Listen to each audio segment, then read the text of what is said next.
Hola, buenas tardes. Muito gusto por estar acá em Mundo de México e muito contente por fazer uma apresentação e ver tanta gente interessada. Hoje vamos falar sobre os retos de segurança e boas práticas para ISPs e wireless ISPs. Perdão por el portunhol, nossos idiomas são muito parecidos e às vezes inventamos algumas palavras que achamos que vocês vão entender. Meu nome é Wardner Maia, sou por formação engenheiro, provedor de acesso ISP desde 1995 e com treinamento para ISPs desde 2002, diretor técnico de MD Brasil, IT e Telecom, e sou membro do diretório de LACNIC.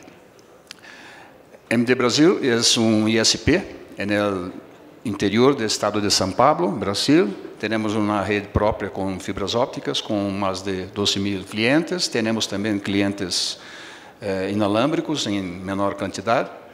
E fazemos integração de equipos de telecomunicações, treinamentos e capacitações para ISPs e serviços de consultoria.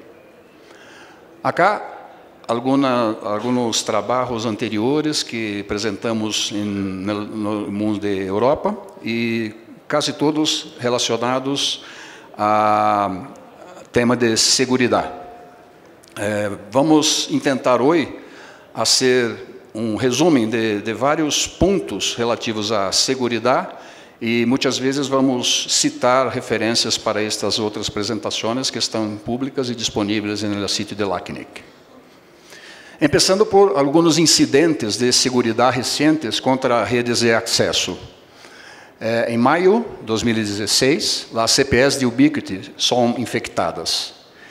E em Brasil, mais de 200.000 clientes de rádio se quedaram sem acesso à internet por conta de vírus, script que explorava uma vulnerabilidade do serviço HTTP e HTTPS das CPEs.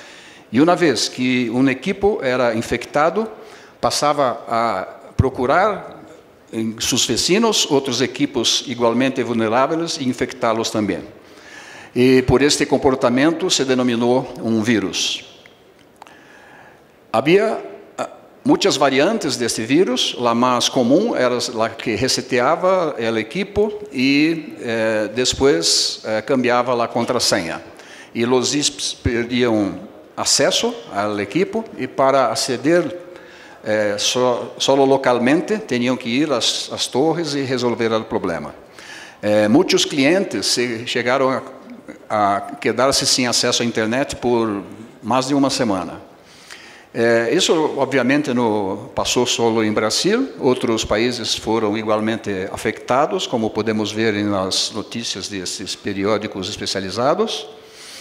E a vulnerabilidade era conhecida por el fabricante graças a programa de recompensas por descobrimento de bug, Bug Bounty Program. É programa em que pessoas tentam encontrar problemas de segurança em equipos, reportar para o fabricante para ganhar uma recompensa por seu achado.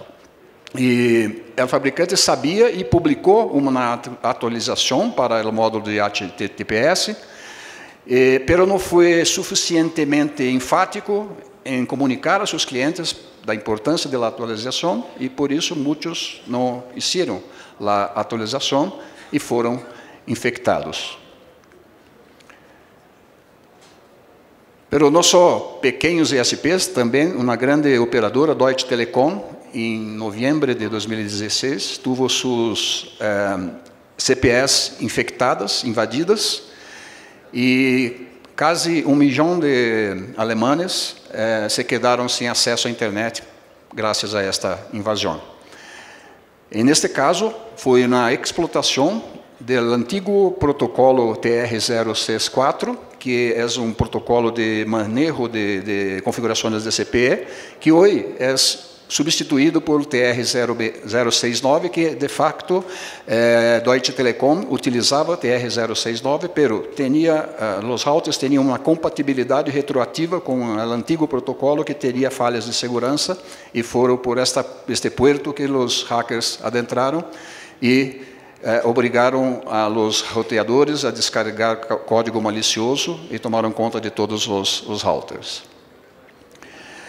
Em março de 2017, Wikileaks publicou um documento de CIA mostrando ferramentas de hacking que permitiam o acesso a vários equipos. E, em caso de MikroTik, um deles, MikroTik, em caso de MikroTik, uma vulnerabilidade no serviço web.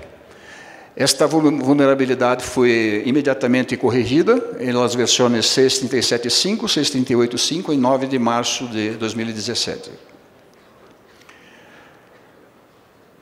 Um ano depois, uma vulnerabilidade muito importante foi revelada. Essa vulnerabilidade já estava presente há muitos anos, pero as pessoas não sabiam, que foi denominada de Slingshot.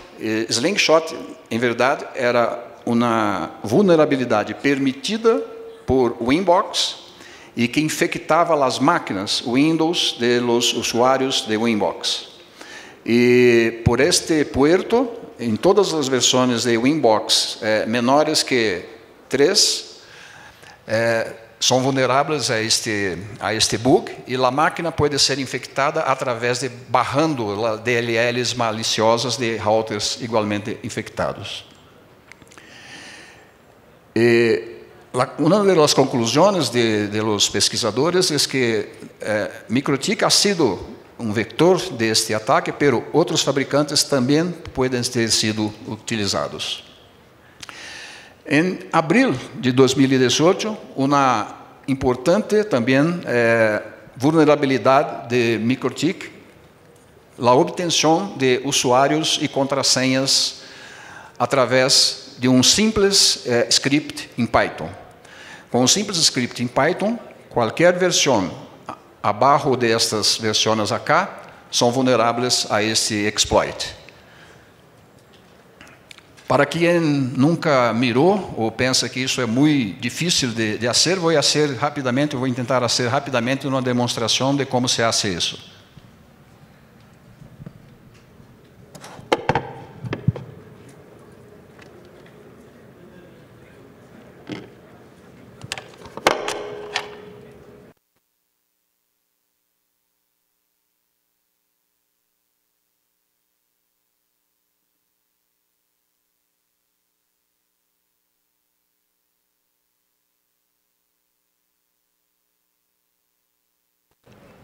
Acá levantando uma versão de um MikroTik vulnerável, de versão 6.40.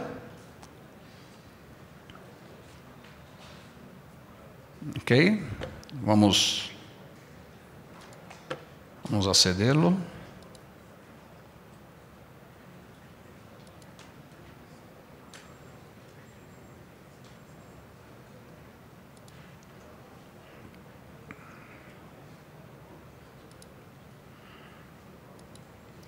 Acá em System Users temos vários usuários cadastrados e vamos criar um novo usuário.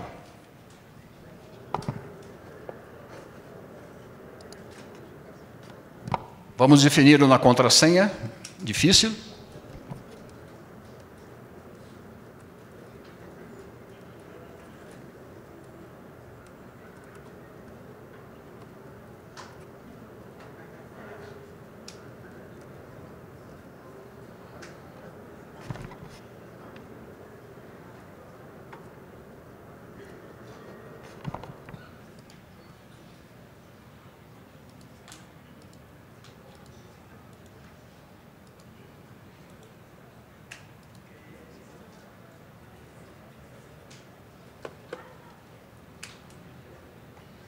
Que não.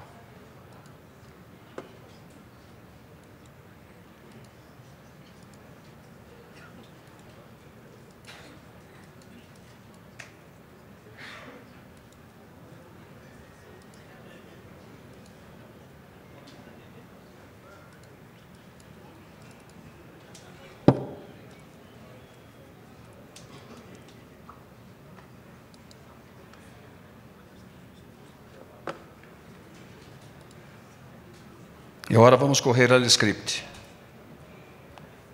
É uma linha de comando.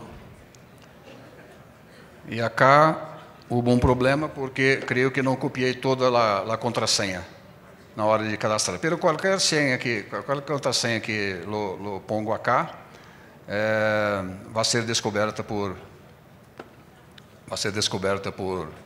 el exploit. E este é um script de 15, 20 linhas no máximo. Assim, todos os microtics estão vulneráveis a este exploit. Muito bem. Depois de isso, passaram a ter as invasões, agora invasões com fines de lucro. Que são as invasões com fines de lucro? Como os routers teriam esta vulnerabilidade, que qualquer tem a contrasenha e consegue aceder ao router, os enrutadores não atualizados eram invadidos e usados como mineiros de criptomoedas. E acá temos um log real de uma invasão em julho. E se vê acá todos os passos. Basicamente, o atacante obtém a contrasenha e sube um script malicioso que hace um FTP neste endereço acá. Este endereço está há poucos minutos lo provê, está ativo um FTP neste endereço e passa a obter outros arquivos maliciosos que vão passando para dentro do router e o resultado final é este arquivo que com um JavaScript de mineria aqui e aqui o hash do atacante que vai receber os resultados financeiros do exploit. Isso tudo foi corrigido em las versões 6.42.1, 6.48, o problema de senhas, pero os routers que não estão atualizados continuam sendo alvos desse tipo de problema. E como está a situação depois de quase um ano de la correção? Acá é um mapa que é obtenido com Shodan. Shodan é uma ferramenta em la web onde podemos mirar vários tipos de vulnerabilidades, vários tipos de informações sobre as redes. E vemos que meu país é o campeão, porque tem mais de 10.000 routers infectados. Isto é em 1º de abril, seguido de Indonésia, 6.000 e Índia com 4.000. E acá é a situação em novembro. Brasil tinha 30.000, caiu para 10.000, e são estes outros países. Em México, 216, Shodan informa que há 216, são poucos comparados a outros países, 216 equipos infectados. E acá são as cidades que estão esses equipos infectados. É claro que Shodan faz este escaneio, faz esse trabalho para direções públicas. Os routers que estão com direções privadas, que estão por detrás de NAT, não aparecem nesse estudo. Assim que isto é só um pedaço do problema. O problema pode ser muito maior para roteadores microtik que estejam também atrás de NAT. Muito bem. Os que atualizaram e cambiaram a contrasenha podem dormir tranquilos. 2018 foi um ano muito dinâmico para os problemas de segurança. E acá temos vários problemas de segurança com o microtik. CVE é uma forma de cadastrar vulnerabilidades de todos os equipamentos e microtik tinha todos esses problemas acá, que foram corrigidos com estas versões acá. E as atualizações mais recentes e importantes, em fevereiro, um artigo revelou uma forma de fazer um bypass de firewall e bypass de NAT, e a correção imediatamente de microtik foi lançada para fazer as correções. E, na semana passada, microtik lançou uma correção relacionada a IPv6. IPv6 tinha um problema de memória, de exaustão de memória, que poderia parar a ser um DOS para os routers que estavam com versões anteriores a essa. Assim, se estás utilizando IPv6, tienes que fazer o upgrade para estas versões. Há, todavia, problemas nessas versões. Lo probamos com roteadores com menos de 96 MB de RAM e continuam vulneráveis. Os que estão arriba de 96 estão ok. As versões, o upgrade funciona. Pero equipos como CPEs, como o que tem IPv6 configurado, estão todos sujeitos, todavia, a esses ataques. MikroTik tem conhecimento disso e creio que deve estar trabalhando no problema. Assim, devemos sempre estar atentos a todas as fontes de informação, como os fóruns, como as listas, como o blog de MikroTik, e principalmente o changelog. Quando miras uma atualização, quando recebes uma atualização de MikroTik, miras em changelog e vê se há algo relacionado à segurança. E mirando tudo isso, todos esses problemas de MikroTik, pensamos, seria o problema de insegurança um privilégio, entre comillas, de equipos mais populares, de los equipos mais baratos? Seria um problema de MikroTik, um problema que de los ISPs pequenos que não conseguem comprar equipamentos mais caros? Seria este problema? Se mirarmos a los periódicos especializados, vamos ver que outros fabricantes importantes também têm problemas. Acá, Cisco com 200.000 switches reportadas como hackeadas. Acá, 500.000 roteadores. E, igualmente, Huawei tem problema. Todos os fabricantes têm seus problemas em suas devidas proporções. Isto é muito normal, porque na internet, na deep web, há um mercado de exploits muito rico, muito interessante, e puedes comprar coisas como resetear a conta de Twitter por uma fração de bitcoins. Puedes fazer bypass da conta de Instagram por outra fração de bitcoins.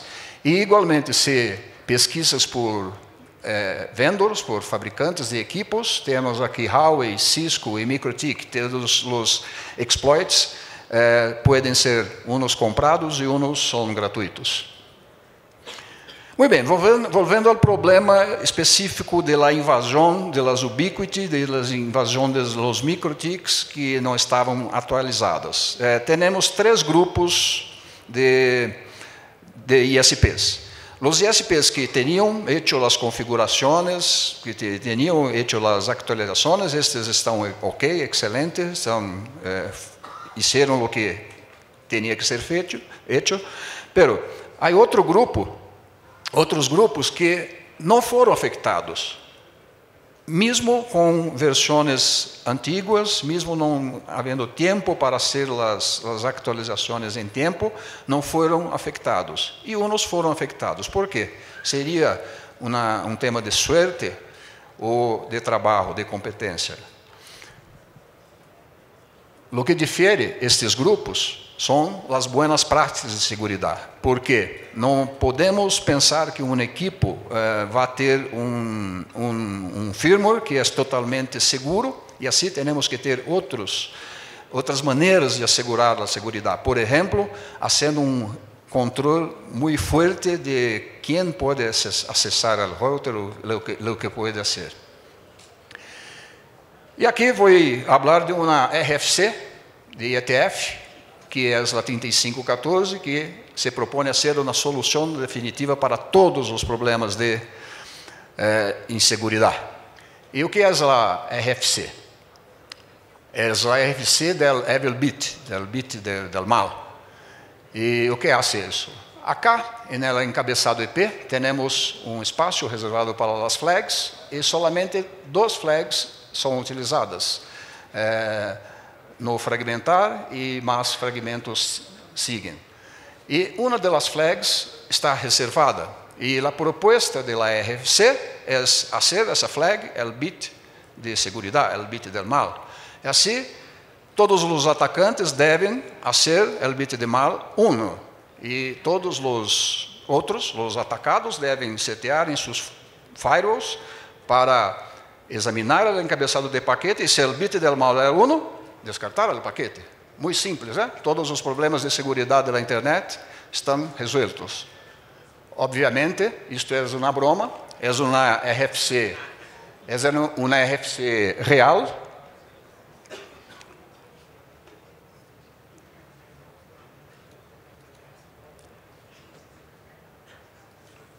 É uma RFC real, pero ha sido hecha em 1º de abril de 2003. E este é um personagem brasileiro muito famoso porque vende soluções mágicas para tudo. Tudo funciona, tudo que se compra dele é maravilhoso e isso é certamente um produto. E por que estou dizendo isso? Porque em segurança não há nada mágico, não há soluções simples, não há soluções únicas. Implementar segurança é um processo muito laborioso e seus clientes não vão ver isso e não vão te elogiar por isso. E a segurança pode custar muito dinheiro e não resulta em uma ganância direta. Pero a falta de segurança pode se trazer muito dano. E, ao final, os ISPs serão os culpables. E assim vamos fazer essa apresentação em 4 partes. A primeira já esgotamos, que é uma introdução e uma motivação para pensar mais firmemente na segurança. A segunda é a segurança orientada por capas. E depois, a segurança orientada por perímetro, por níveis da rede. E, finalmente, uma proposta de uma forma de gestionar a segurança em grande escala. Começando por a segurança física. Muitas vezes trabalhamos com equipos que não estão sob nosso controle direto. Equipos que estão em dependências de clientes, equipos que estão em torres, muitas vezes compartidas com outros atores, compartidas com outros ISPs, muitas vezes compartidas com competidores. E assim, uma das medidas simples é desabilitar as interfaces não utilizadas. Por quê? Se uma interface não utilizada pode ser um puerto de entrada para a explotação de um atacante. Não deixar os ficheiros de backup em los enrutadores. Por quê? Os ficheiros podem contêm informações relevantes de tu rede, incluso usuários e contrasenhas. E um atacante com tu backup pode fazer uma força bruta e obter usuários e contrasenhas que estão dentro do backup. Temos que lembrar que MikroTik cria automaticamente o backup sempre que o router é reseteado. Se reseteamos fisicamente o router, MikroTik cria um backup de forma automática. E assim, é muito fácil. Se um atacante vai a um roteador, tem acesso físico ao roteador, lo resetea, é criado um backup e cambia para usuário admin sem contrasenha. Pode aceder ao router, bajar o backup, restaurar o backup e o router vuelve a funcionar. E o dono do router pode pensar, associar isso durou uns 3, 4 minutos, pode associar isso com um problema de energia elétrica, por exemplo. E agora o atacante já tem os arquivos de backup em mãos. E um outro arquivo, outro ficheiro que tem em MikroTik é support.rif. Support.rif é utilizado para sempre que há um problema que, por exemplo, um kernel panic, é criado automaticamente o support.rif, que seu objetivo é estudar a origem do problema. Normalmente envias isso para MikroTik e MikroTik estuda o que passou com aquele router.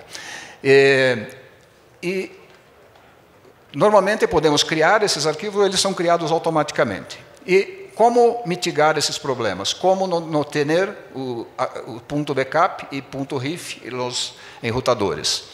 Puedes fazer um script que se cria automaticamente, um script persistente, que a cada arranque do enrutador, o script mira se há arquivos .backup ou .rif e los apaga. Outra medida é a base de usuários locais. MikroTik suporta radios e assim, por que fazer usuários em las bases locais e deixar em todos os equipos que muitas vezes não estão sob controle? Cadastre todos os usuários em radios e haga MikroTik consultar os usuários e puedes, em um lugar central, definir usuários, contrasenhas, permissões e tudo. E se queres quitar o acesso de alguém em específico, basta ires a um lugar solito e quitar aquele acesso que está quitado para toda a rede. Os técnicos provavelmente vão argumentar que é necessário um usuário local porque se estão em uma situação de emergência onde não há acesso a radios, a conectividade está toda rompida e precisam de um usuário para acessar. Sim, e isto é verdade. E para esses casos, puedes criar de uma forma diferente os usuários. Acá é um comando em Linux que cria uma clave RSA e esta clave RSA pode se subir. Desculpem.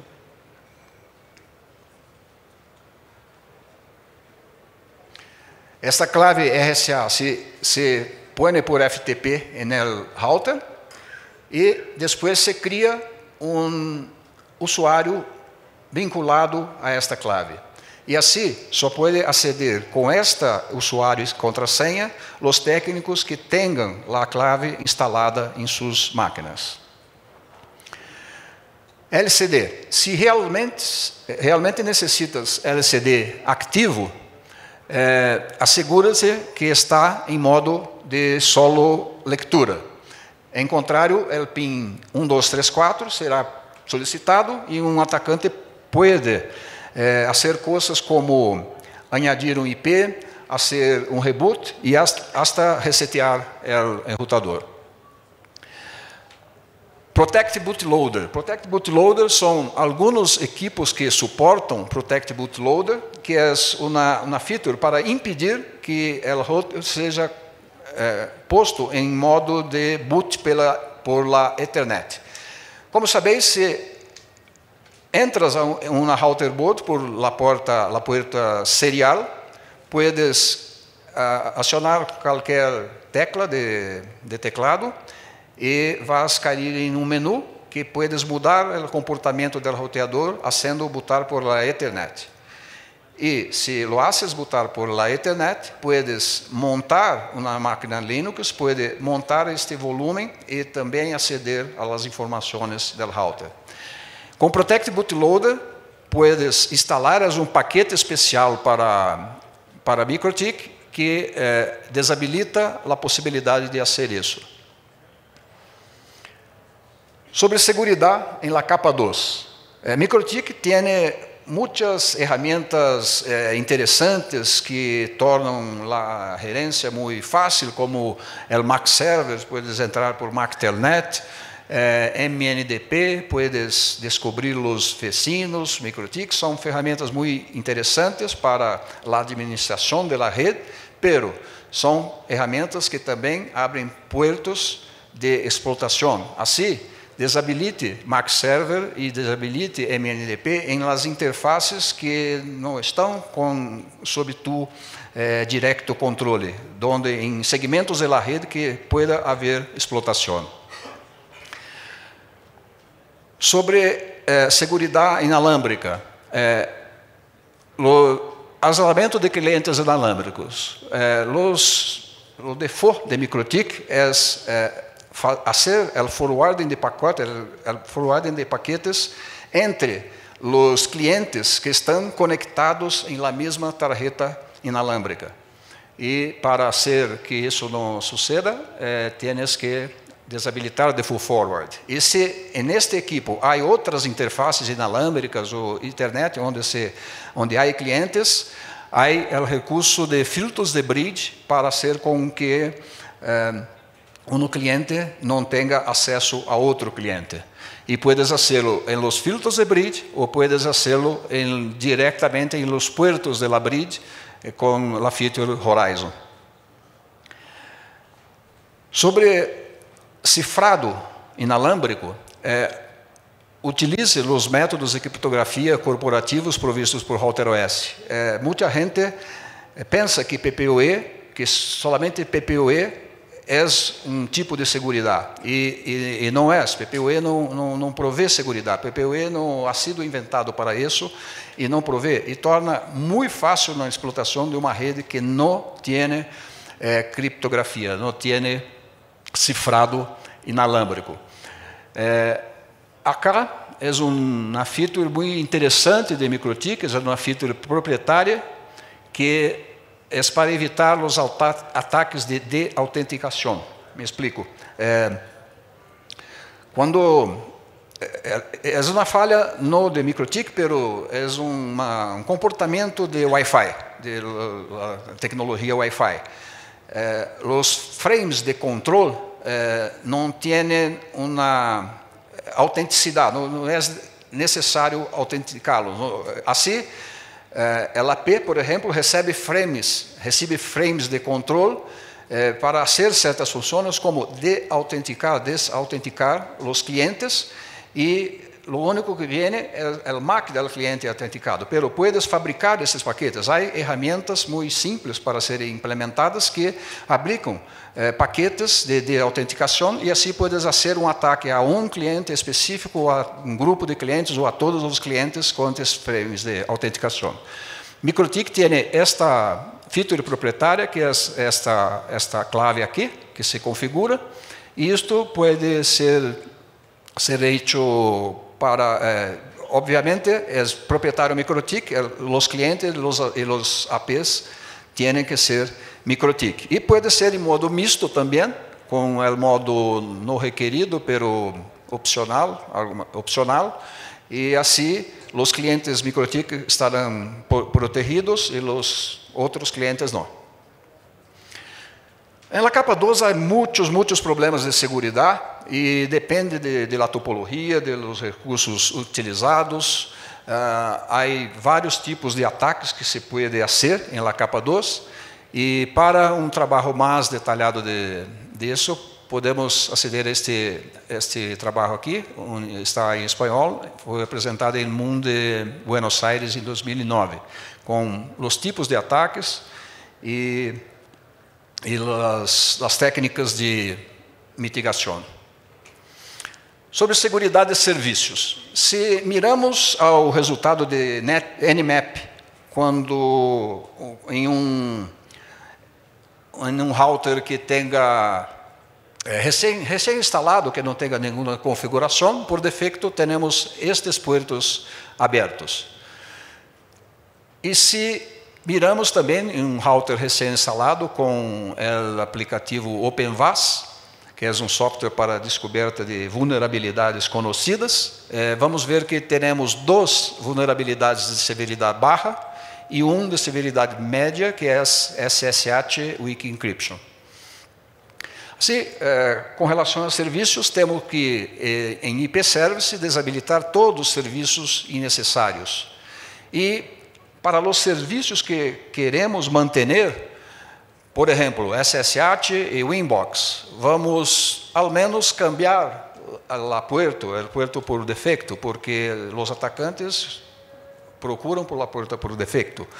Não é uma segurança, é uma espécie de segurança por obscuridade, mas ajuda bastante a diminuir os problemas com invasões. E podemos também restringir o acesso a determinados endereços, determinadas direções IP, aqui. Este serviço só vai funcionar para este IP. E pode parecer paranoia, pero é importante este tipo de restrição ser hecha em firewall. E acá estão as razões, porque esta técnica aqui utiliza uma forma de trabalho que tem primeiro que iniciar a conexão para depois verificar de onde vem o IP, e teoricamente há o risco de uma ventana onde se pode fazer um upload de um exploit para dentro do router. O serviço Bandwidth Tester vem habilitado por default e não há razão para ser habilitado. Devemos desabilitá-lo e, quando queremos fazer o teste, habilitamos e depois desabilitamos. A criptografia forte pode ser habilitada só por la linha de comando. E aqui está o comando para habilitar a criptografia forte. A criptografia forte ha sido implementada desde a versão 30 e exatamente para corrigir aquela vulnerabilidade apontada por OpenVAS, que é SSH Weak Encryption. Quando hacemos isso, aquela vulnerabilidade que tem severidade média não existe mais. Outros serviços que têm MikroTik, o PNP, SOX e SMB, estão desabilitados por defeito e devem permanecer assim desabilitados por defeito. E se não está seguro de quais serviços estão ativos, puedes correr Nmap com estes parâmetros e descobrir os puertos que estão abertos, os serviços que estão passando. Para segurança em enrutamento, para o SPF e o SPF V3, utilizar criptografia, configurar interfaces, descartar o protocolo 89. E acá está um trabalho um pouco mais detalhado sobre por que fazer isso e como fazer isso nesse trabalho sobre segurança em enrutamento. Da mesma forma, BRP há este trabalho aqui e as medidas para os roteadores que estão com BRP. E também para assegurar as VPNs basadas em MPLS, VRF e VPLS, um guia de como fazê-las um pouco mais seguras. Muito bem.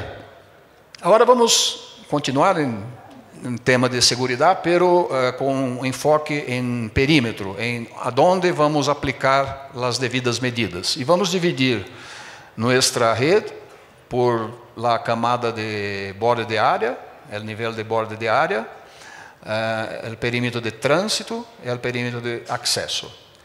A proteção de los equipos vamos fazer praticamente igual em todos e vão ser baseadas em firewall. E acá está um firewall operacional em que estamos aceitando certas coisas, como as conexões estabelecidas, como as conexões de IPs pré-definidos, de IPs administrativos, aceitando MNDP, a descoberta de vecinos solo para nossos prefixos, etc. E assim vamos aceitando todo o que queremos.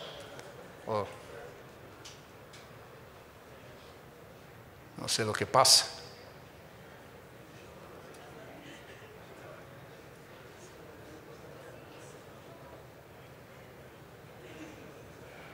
Assim vamos acertando todo o que queremos e finalmente dropeamos todo o resto. Estas regras de firewall estão ao final da apresentação, melhor em arquivo texto, que vocês podem trabalhar com elas, adaptar a seus respectivos cenários. Importante também está em las regras de firewall fazer um port knock para fazer acesso a los equipos quando estás fora de tu rede, quando estás em viagem, por exemplo, e queres fazer acesso, puedes abrir com port knock, abrir um acesso temporário.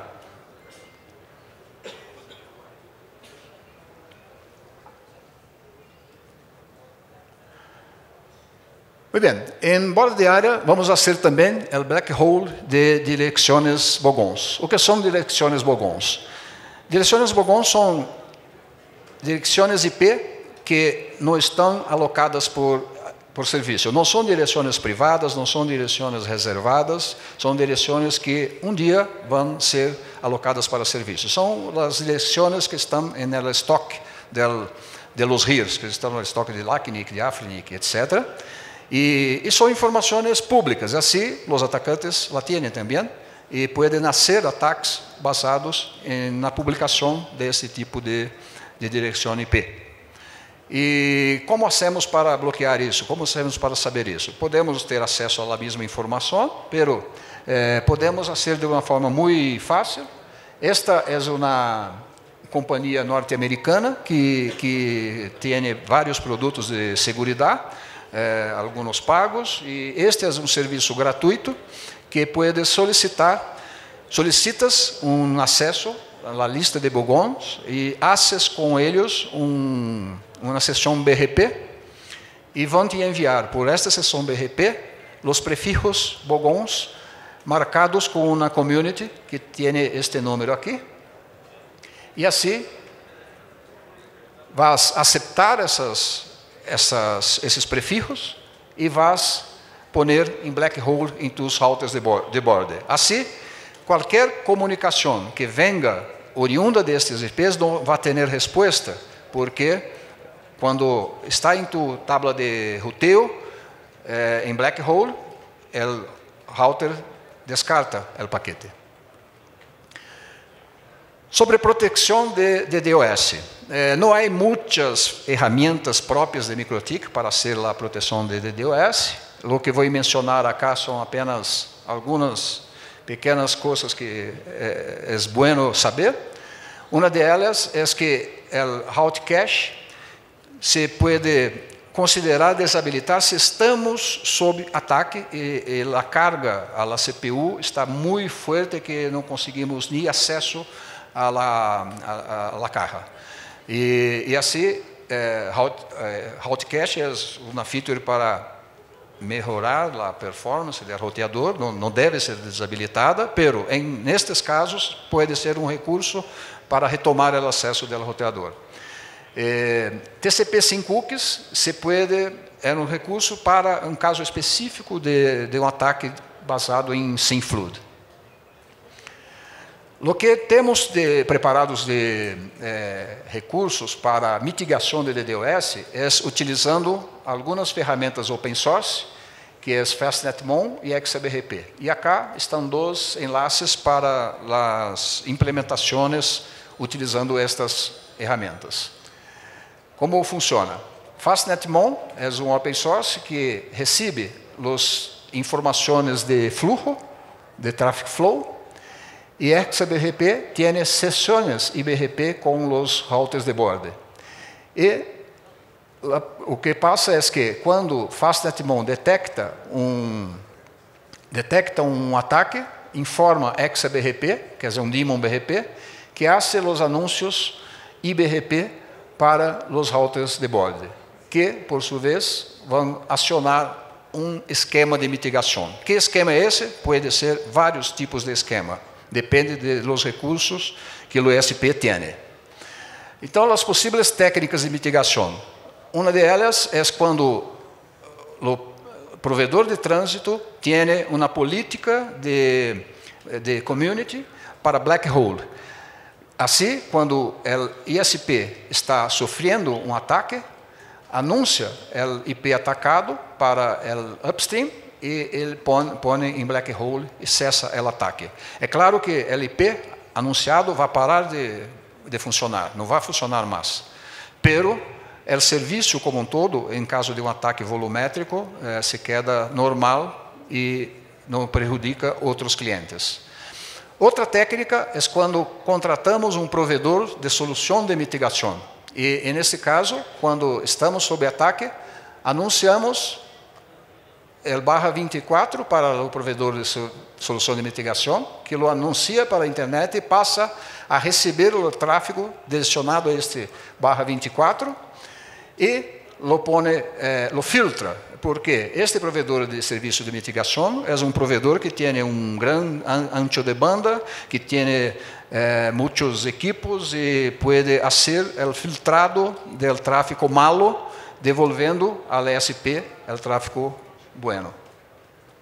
E, finalmente, outro recurso é proporcionado também por esta companhia, que é Camri, que é o TRS. Muitos ISPs têm sessões BGP com o TRS, e as sessões BGP, e a ideia é que, quando ISP deste grupo é atacado, anuncia o IP e todos os outros se põem em black hole. Este serviço também é um serviço gratuito, e assim que creio que quanto mais ISPs estão conectados nesta rede, mais eficiente vai ser a técnica de mitigação.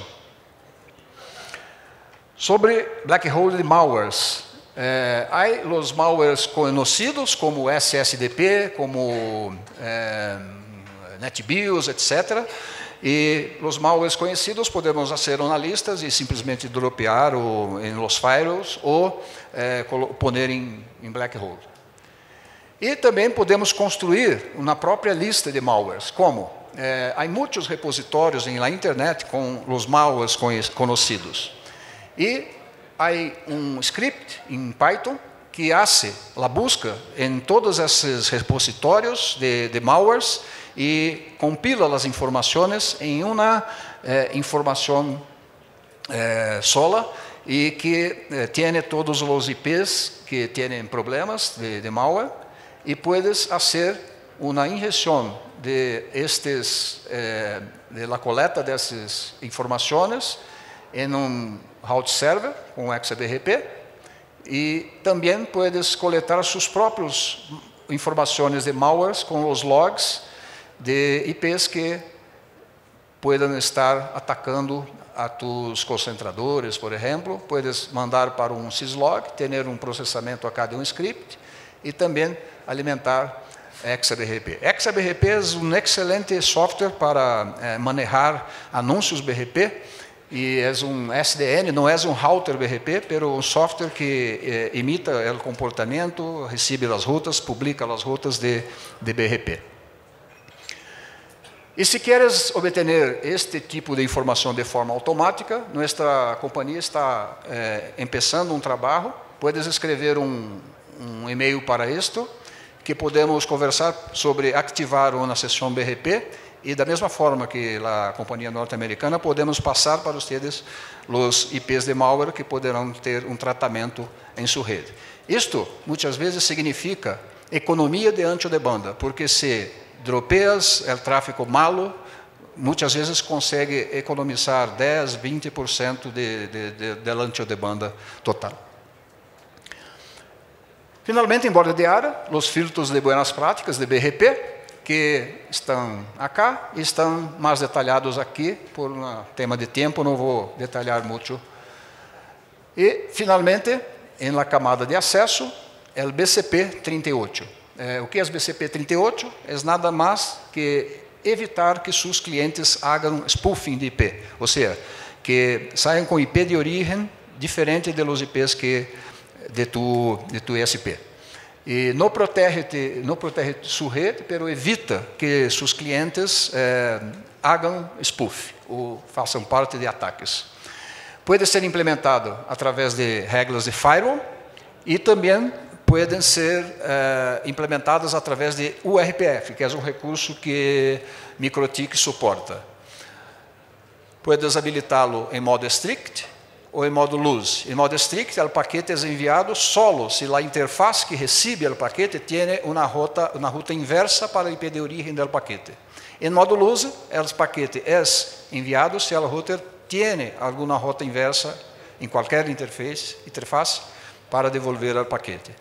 O modo strict é apropriado para se utilizar em los routers, normalmente nos routers de acesso, concentrador PPPoE ou DHCP, e o modo loose é nos routers de border, porque nos routers de border pode ter ruteio assimétrico, o paquete entra por uma interface e vuelve por outra, e assim o modo strict vai quebrar o ruteio assimétrico. Finalmente, a segurança das CPS.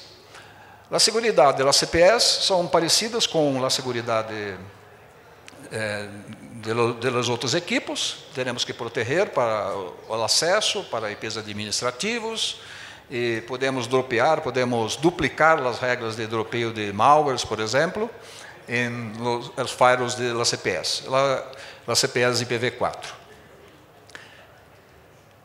Pero, quando tratamos de proteção de CPEs IPv6, temos que ter em mente que agora em IPv6 não vamos ter a NAT, e assim não vamos ter uma proteção, entre comillas, que NAT nos dá. NAT não é uma feature, NAT não se inventou NAT para a segurança, se inventou NAT para prolongar a vida de IPv4. Pero NAT nos dá firewall stateful como bônus, e isso dá uma certa segurança para os usuários que têm sua topologia interna ocultada. Em caso de IPv6, não há. Se quero ocultar algo, tenho que fazer uma regra específica de firewall para ocultar isso. Por isso, há uma RFC que tem vários pontos, 50 em total, sobre segurança de CPEs, especificamente em IPv6. E muitas dessas recomendações são para os fabricantes de equipos, não são para ISPs, mas há uma recomendação importante que se pode recomenda a implementação de firewall stateful que permite só o tráfego entrante, solamente se isto se inicia dentro da rede. É o mesmo que imitar o comportamento de NAT, porque NAT só lo permite o tráfego que se inicia dentro da rede. Quando o usuário acessa algo desde a rede hacia a internet, vai ser uma conexão e vai ser uma conexão na contract do router e assim a conexão se queda estabelecida. As conexões da internet hacia dentro são naturalmente bloqueadas por NAT e se queres que haçam, tienes que fazer forward de los paquetes. Assim, esta regra de firewall solita imita o comportamento de NAT e assim puedes fazer selectivamente abrir os puertos para os dispositivos que exatamente queres que tenham acesso à internet. Isso, canal input para a proteção da CPE e o canal forward para a proteção que mencionei.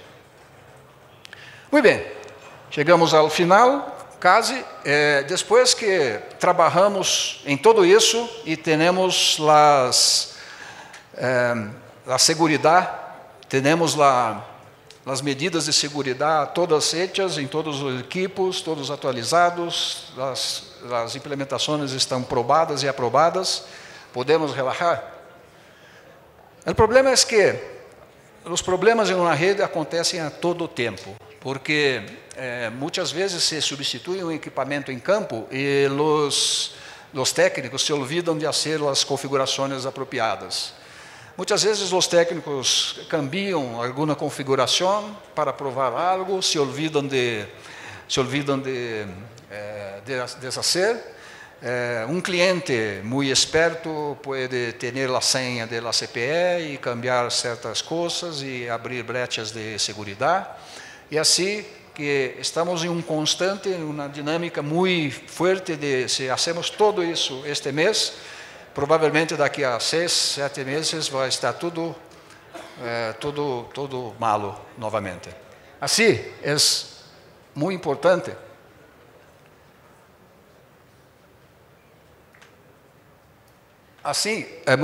importante termos processo de gestão da segurança em grande escala e de forma automática. Isso estamos implementando com algumas ferramentas open source e algumas ferramentas não open source, pero sem custo. Com ITOP, Zabbix, Hanseed e Telegram. ITOP, o que é a ITOP? ITOP é um open source que é para governança de tecnologia de redes de tecnología de información. ITOP tiene un inventario de equipos, pero tiene un sistema de tickets, un sistema de gerencia de todos los activos de la red y puede ser utilizado también para gestión de incidentes de seguridad. Zabbix. Zabbix es un software para monitoreo en tiempo real que se monitora praticamente todo em uma rede. E quanto à segurança, pode chequear por puertos abertos, pode chequear por versões de software, etc. Zabbix também é open source. E Hunseed. Hunseed é um script originalmente desenvolvido para Cisco, pero há adaptações para MikroTik. E Hunseed cuida de las configurações, los cambios en configuraciones de equipos. Cuando cambias una configuración, Hunseed hace un diff con las configuraciones anteriores y envía una notificación a quienes definidos en el setup.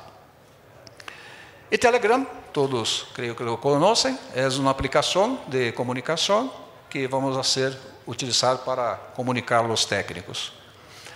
Y acá es el dashboard con ITOP. Acá, a configuração de Zabbix, como exemplo, selecionamos dois eventos.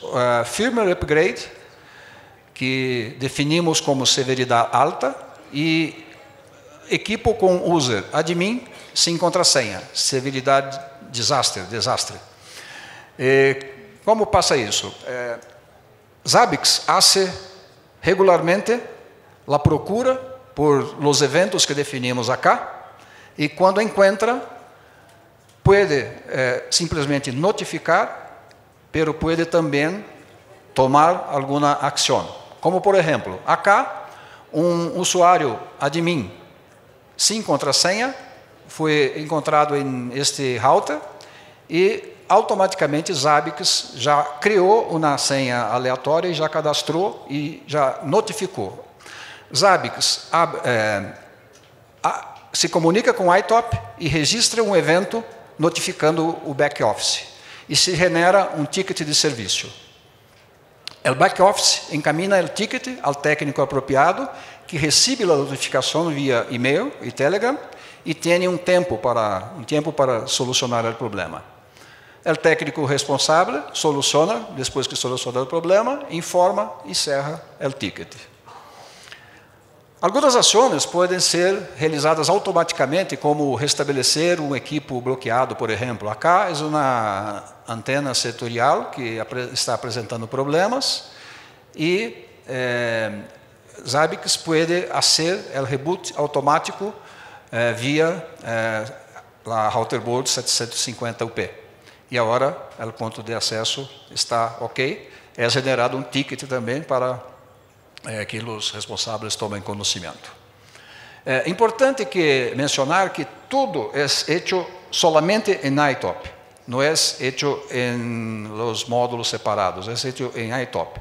Só cadastramos os racks, cadastramos os equipos, cadastramos os puertos, definimos o que vamos monitorear, definimos o tipo de comunicação, os tipos de eventos que queremos monitorear e ITOP tiene uma integração. Esta foi hecha, a integração de ITOP com Zabbix foi hecha por uma empresa brasileira, não foi nossa empresa, e hace uma integração, e assim não temos que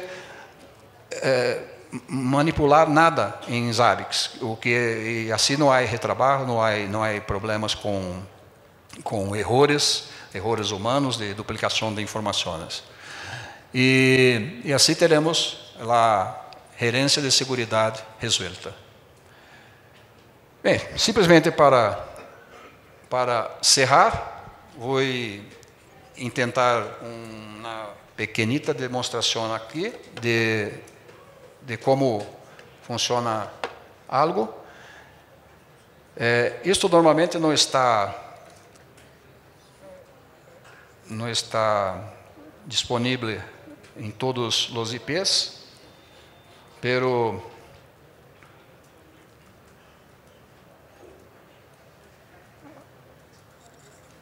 Pero eu pedi para os técnicos prepararem esse acesso só para isso aqui.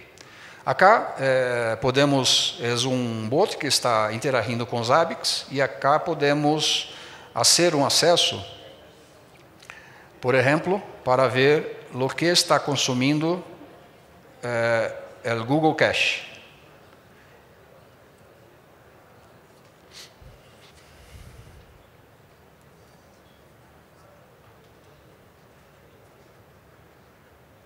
Pronto. E acá está o consumo em tempo real de Google Cache. Acá é só uma pequena demonstração. Podemos fazer o mesmo com Facebook.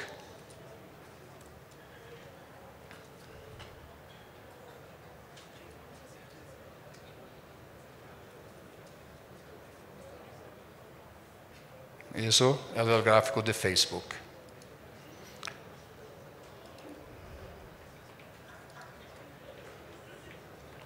Muito bem, chegamos ao final. Acá temos alguns slides complementares com as regras de Firewall. Vou subir ao sítio de MikroTik, vai estar disponível a apresentação para quem queira. E é isso. Perguntas?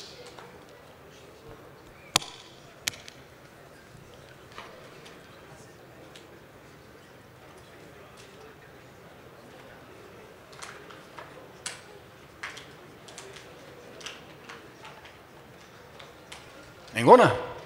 Nenhuma pergunta? Ok. Muitas graças e espero vê-los todos em Punta Cana, em LACNIC 31.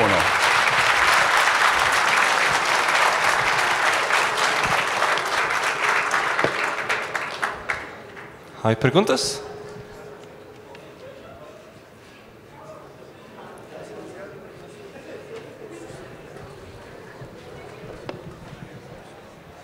Hola, buenas tardes. Oye, tú en un principio marcabas que tenías el script para poder conseguir lo que era el usuario y contraseña con las versiones 640. Mi pregunta es, si tienes configurado el port knocking para MikroTik en cuestión del acceso, ¿también tu script funciona para conseguir el usuario y contraseña? Cierto. No creo que no he entendido la pregunta. ¿Si port knocking? Yo tengo configurado mi router port knocking para poder ingresar a él. Ajá. Pero tú con tu script pues sí, mostraste un ejemplo donde ejecutabas un script y conseguías el usuario y la contraseña de tu router. Era una vulnerabilidad que se estaba mostrando en los routers con la versión 640. Mi pregunta es, si yo tengo configurado el port knocking para poder ingresar a mi router, ¿esa vulnerabilidad también está habilitada o se puede mitigar con el port knocking? No, se estás com o port knocking configurado corretamente, não vai permitir o acesso do IP que está tentando acessar, ok? Solo se hace o port knocking. Pero a única preocupação, que não tem nada a ver com a vulnerabilidade, é quanto à implementação do port knocking, porque uma coisa que nós observamos é que port knocking, quando haces 2 ou 3 puertos, muitas vezes há ferramentas que tentam aceder todos os puertos com uma velocidade muito grande e assim não é hace um port knocking sem fazê-lo, me entende? Libera o IP porque hace o escaneio de muitas portas e bate nas portas e assim, depois disso, hace escaneio dos portos abertos e vê que uma porta se abriu e tenta por aquele IP. Assim que, quando implementas port knocking, é importante que hagas, junto com port knocking, honeypot. O que é isso? Se a ordem que hace o port knocking não é a mesma, ou se bate em outros puertos próximos, pones em uma lista de honeypot e negas o acesso. Entende? Em los slides se miras a los scripts vai entender lo que estou dizendo, ok? É só uma forma de tornar o Portnoy um pouco mais seguro, ok?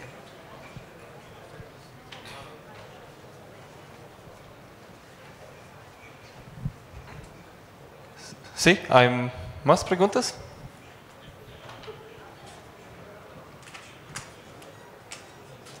Gracias, Mike. Ok, muchas gracias.